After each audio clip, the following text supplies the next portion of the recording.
মা, তোমরা আমারে বাড়ি থেকে বাইর করে দিতেছো? আহারে, বাইর করুম না তো কি করমু? তোমার অনেক বছর। মা, তুমি গোসাইরে আমি কই যামু? এই কই যাবি মানে কি? কই যাবি মানে কি? কই যাবি আমরা কেমনে কমু? তোরে বহুত দিন এই বাড়িতে মায়ের তোর জমি আছে, সব আব্বা আমার নামে লিখে দিছে, তোর নামে কিছু দেয় নাই। এই বাড়ির ত্রিসীমানায় আবি না, যা। আমার জায়গা জমি সম্পত্তি কিছু লাগবে? আমার ভাগ কই? আমার ভাগ কই? এই সুযোগ তোমারে দিমু না, তুমি নিজের রাস্তা বাপো যাও। আচ্ছা, আমি এমন কি ক্ষতি করছি তোমগো? আমারে না খায় সংসারের জন্য খাটছি, বাবা মইরা যাওয়ার পরে কাজ কইরা মাঠে ঘাটে আমি তোমগোরে খাওয়াইছি।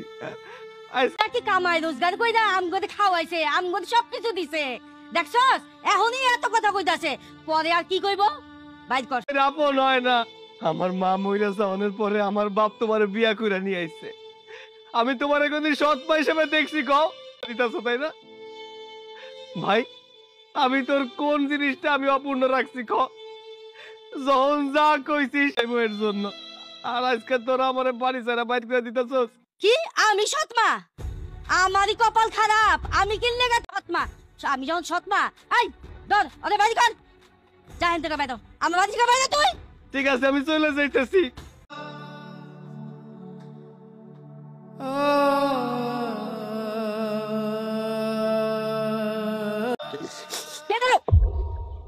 কি ব্যাপার, কানতে কানতে কই যাইতেছো? আমি গ্রাম ছেড়ে চলে যাইতেছি। গ্রাম সাইরা চইলা যাইতেছো? আমার মা, আমার ভাই। কিন্তু তোমার মা ভাই তোমার বাড়ি থেকে যে বের করে দিল, ওইটা তো তোমারও বাড়ি। তোমার বাড়ি ছেড়ে তুমি কেন যাইবা? বাড়ি থেকে বাইর করে দিছে। আমারে কইছে আমার কোনো অধিকার নাই ওই বাড়িতে, যে বাড়িতে আমি ছোট থেকে বড় হইলাম। কিন্তু তুমি কই যাইবা কও? তোমার তো যাওনের কোনো জায়গা নাই। আল্লাহর দুনিয়ায় থাকুনের জায়গার অভাব নাই। একটা না একটা ইনকাম করব, তারপর একদিন ফিরে আসবো আমি এই গ্রামে। তুমি দেখো, আমি একদিন অনেক বড় হবো। কিন্তু তুমি দয়া করে যাইও না। অথই, আমার তো যাইতে মন চায় না তোমারে চাইরা, কিন্তু কি করবো কও? একটু থাকুনের জায়গাও দিল না। আমি কইছিলাম আমার সম্পত্তি কিচ্ছু প্রয়োজন না, আমার একটু থাকতে দাও, তাও আমার দিল না। নয় তোমার জন্য অপেক্ষা করলাম, কিন্তু আমি তোমার আগেই কইছিলাম তোমার ওই সৎ মা তোমার ভাই ওরা কোনোদিনও তোমার আপন মনে করে নাই, কোনোদিনও তোমার। তুমি ভালো থাকো, নিজের যত্ন নিও।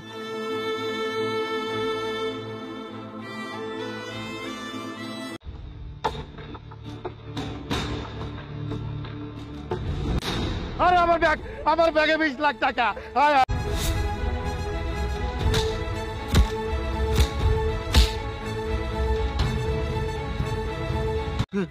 এই যে আপনার ব্যাগ, দেখেন তো সব ঠিক আছে কিনা। ও বাবা, আমার বাড়ি মেলা দূর, আমি গ্রামের সোয়াল, গ্রামের আইছি। শহরে কোনো কাজ কাম নাই। ঠিক আছে স্যার, আমার বাড়িতে একটা সৎ মা আর ভাই আছে, ভাইয়ের বউ আছে। আমার ভাই, আমার সৎ মা আর আমার ভাই মিলে আমার বাড়ি থেকে বাইর করে দিছে, তাই তো রাস্তায় রাস্তায় ঘুরতেছে। তা বাবা, তোমার শিক্ষাগত যোগ্যতা কতটুকু? বাহ, ভালোই তো। আমি তোমার মতো একজন সৎ শিক্ষিত ছেলে খুঁজতেছিলাম, যাতে আমার কোম্পানির ম্যানেজার পোস্টে আমি চাকরি দিতে পারি। বাবা, তুমি আমার বাড়িতেই থাকবে, আমার বাড়িতেই খাবে। চলো বাবা, তুমি আমার সাথে চলো।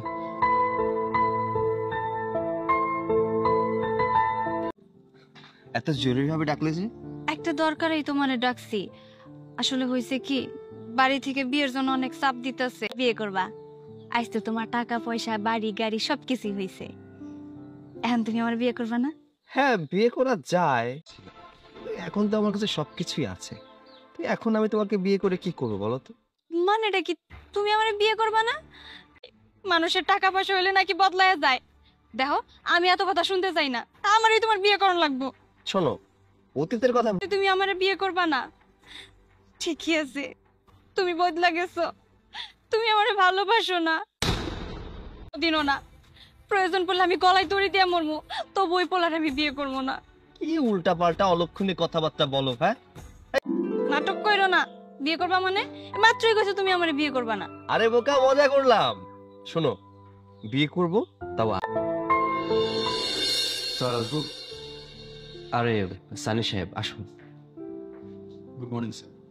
সেই আপনাকে যে কারণে ডেকেছি, উত্তরপাড়ায় মজিদ সাহেবের বাড়িটা বিক্রি হয়ে যাচ্ছে। যত টাকা লাগে আপনার বাড়ি গাড়ি কোনো কিছুর অভাব নেই। সো আপনি হঠাৎ করে গ্রামের বাড়ি কিনতে যাচ্ছেন, বিষয়টা আসলে আমি একটু জানতে চাচ্ছি। আমার সৎ মা আমার সৎ ভাই ওই বাড়ি থেকে আমাকে বের করে দিয়েছিল।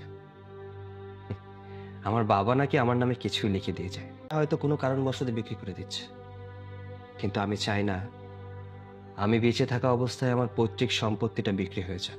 লাগুক বাড়ি সহ জমি আপনি কেনার ব্যবস্থা। ঠিক আছে স্যার, আমি বাড়িটা কেনার ব্যবস্থা করছি। ঠিক আছে। বাসায় কেউ আছেন? বাসায় কেউ আছেন? কি বাড়ি ছেড়ে দিতে হবে মানে কি বলতেছেন আপনি এটা? দেখুন, এই বাড়ির যিনি মালিক উনি আজকে এই বাড়িতে আসবেন। সো এই বাড়ি না, আর এতদিন মালিক আসে নাই, আপনারা থেকেছেন। সো আজকে বাড়িটা আপনাদেরকে ছেড়ে যেতে হবে। ভাই শোনেন, আপনি তো ভাই আপনি কেন বুঝতেছেন না? এতদিন আপনারা থেকেছেন, কিছু বলা হয়নি, আজকে আমার মালিক আসবে, সো আপনাদেরকে বাড়িটা ছেড়ে দিতে হবে। আচ্ছা ঠিক আছে ভাই। স্যার আসসালামু আলাইকুম। ওয়ালাইকুম আসসালাম। স্যার আপনারা বলেছিলেন আজকে আপনার বাড়িতে আচ্ছা তুমি চাও, আমি কথা বলে নিচ্ছি। জি স্যার, আসসালামু আলাইকুম। ওয়ালাইকুম আসসালাম। সৈকত এটাকে দূর দূর করে বাড়ি থেকে তাড়িয়ে দিয়েছিলে, সেই ছেলেটা আজ এই বাড়িটা কিনে নিয়েছে। অবাক তো হওয়াটা স্বাভাবিক। এটা তো অসম্ভব। কেন ভাইয়া অবাক হয়ে যাচ্ছেন? যে মানুষটাকে আপনারা গলা ধাক্কা দিয়ে বের করে দিয়েছিলেন, সে জেদ করেছিল যে সে নিজের পায়ে দাঁড়াবে, কিছু একটা করে দেখাবে, অনেক টাকা ইনকাম করতে হবে, গাড়ি বাড়ি সবকিছু তার কিন্তু সন্তান তো সন্তানই। একটা মা কি করে পারে তার সন্তানকে ঘাড় ধাক্কা দিয়ে বাড়ি থেকে বের করে দিতে? তবে ভালোই হয়েছে। আমি আসলে অনেক ভুল করছি, অনেক ভুল কাজ করছি তোর সাথে। তোকে নিজের আপন সন্তান না ভাইবা, তোর সাথে তোদের সবসময় দূর দূর করে তাড়া দিয়েছি, আমার সামনেও আসতে দেয় নাই। তুই যখন মা করে ডাকতি তোমার ক্ষমা চাইতে হবে না, মা বলে ডেকেছি তো, সে সম্মানটুকু এখনো মনের মাঝে আছে। তুমি আজকে আমার সাথে তাহলে সেদিন ঘাড় ধাক্কা দিয়ে বাড়ি থেকে বের করে দিতে পারতে না। ভয় পেও না, এই বাড়ি ছেড়ে তোমাদের কারো যেতে হবে না। আমি যদি বাড়িটা না কিনে নিতাম তাহলে বাড়িটা সারা জীবনের জন্য হাতছাড়া হয়ে যেত। আমি তোমাদের মতো অমানুষ নই, পারলে আমাদেরকে ক্ষমা করে দিও।